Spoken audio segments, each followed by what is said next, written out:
என்ன மகா, இந்த வீட்ல உனக்கு ஆதரவா இருக்கிற ஒரே ஒரு மாமாவுக்காக ஸ்வீட் பண்றியா?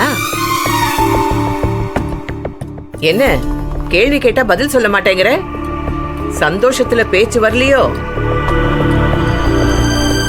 முறைச்சு பார்த்தாலே அழுதுக்கு நிக்கிற உங்க அம்மாவை பேச வச்சு அம்மா அம்மான்னு என்னையே சுத்தி வந்த என் புள்ளைய உன் கைக்குள்ள போட்டுக்கிட்டு நீ நினைச்சத சாதிச்சிட்டேங்கிற சந்தோஷத்துல பேச்சு வரலையான்னு கேக்குறேன். ஆமா அத்தை, மனசு முழுக்க சந்தோஷம் நிறைஞ்சிருக்கு. அதை தாண்டி வார்த்தையே வெளியில வரல. அப்புறம் என்ன சொன்னீங்க? முறைச்சு பார்த்தா அழுவாங்களா? யாரு? எங்க அம்மாவா? எங்க அப்பா ஒரு மிலிட்டரிக்காரர்.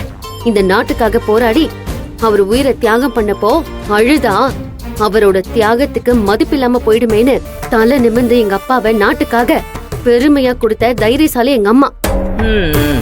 நான் படிச்சு முடிச்சு தலை எடுக்கிற வரைக்கும் எங்களுக்காக எவ்வளவோ கஷ்டங்களை அனுபவிச்சப்போ கூட என் பிள்ளைங்களுக்காக நான் பாடுபடுறேன், இதுல என்ன கஷ்டம்னு சிரிச்சுக்கிட்டே சொன்ன வைராகியக்காரங்க தான் எங்க அம்மா.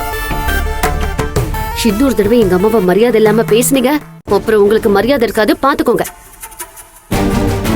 உங்களை விட எந்த விதத்திலயும் எங்க அம்மா குறைஞ்சவங்க இல்ல.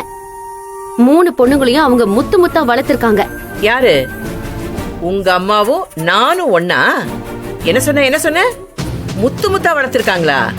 யார? உங்களை. அதனாலதான் உன் தொங்கச்சிக்காரி பட்ட பகல்ல எல்லாரும் முன்னாடியும் மொட்டை மாடியில என் பிள்ளைக்கு முத்தம் கொடுத்துட்டு நின்னாளா? வளர்த்த லட்சணத்தை தான் நாங்க பார்த்தோமே. அத்த, இதுக்கு நான் திரும்ப பதில் சொன்னா உங்களுக்கு தான் அசிங்கம். ஆனா உங்களுக்கு புரியணுங்கிறதுக்காக சொல்றேன். முத்தம் கொடுத்தது என் தங்கச்சி மட்டும் இல்ல, உங்க பிள்ளையும் தான்.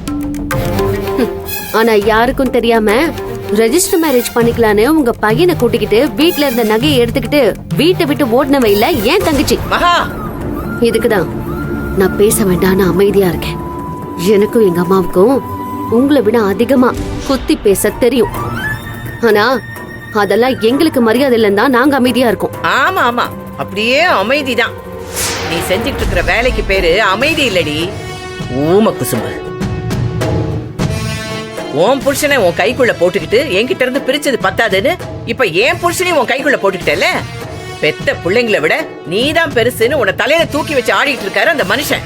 அத்தை, மாமா பொறுப்பில்லாதவரா இருந்திருக்கலாம், ஆனா மனசு கள்ளங்கபடம் இல்லாதவரு, சுத்தமான குழந்தை மனசு இருக்கிறவரு. மருமகளா வந்தவளை கூட மகளா மதிக்கிற தங்கமான மனுஷன். அதனால அவருக்கு உண்மையான அன்பு புரியுது. இந்த உலகத்துல எல்லா நேரத்திலயும் காசு பணத்தை வச்சு அளந்துட முடியாது. சில நேரம் உண்மையான அன்பு பாசத்தை வச்சு அளக்க வேண்டியது இருக்கும். இன்னும் சொல்ல போனா அப்படி அன்பு பாசத்தோடு இருக்கிறவங்களாலதான் இந்த உலகமே சுத்திக்கிட்டு இருக்கு. என்ன பெரிய பொல்லாத பாசம்? எல்லாத்தையும் பார்த்துட்டு தாண்டி நானும் வந்திருக்கேன். எனக்கு நீ கிளாஸ் எடுக்காத, புரியுதா? இந்த திமிரு பேச்சுக்கு தான் உன்னை பட்ட மரமா கடவுள் நிக்க வச்சிருக்க. என்ன கத்துற? ஆட்டுக்கு வாழை அளந்து வச்சிருக்கான்னா சும்மா இல்ல. இத பாரு, நீ உன் புத்திசாலித்தனத்தினால என்ன ஜெயிக்கலாம். என் குடும்பத்தை அப்படியே உன் கட்டுப்பாட்டுக்குள்ள கொண்டு வந்துடலாம். கார்மெண்ட்ஸ் தொழில நீ ஜெயிச்சு மகான்னு பெரிய தொழிலதிபரா நீ வரலாம். திரும்புற பக்கமெல்லாம் உன் ராஜ்யமா கூட இருக்கலாம். ஆனா நீ என்னைக்குமே பூத்து குலுங்க முடியாதுன்னு அந்த கடவுள் எழுதி வச்சிட்டான்ல.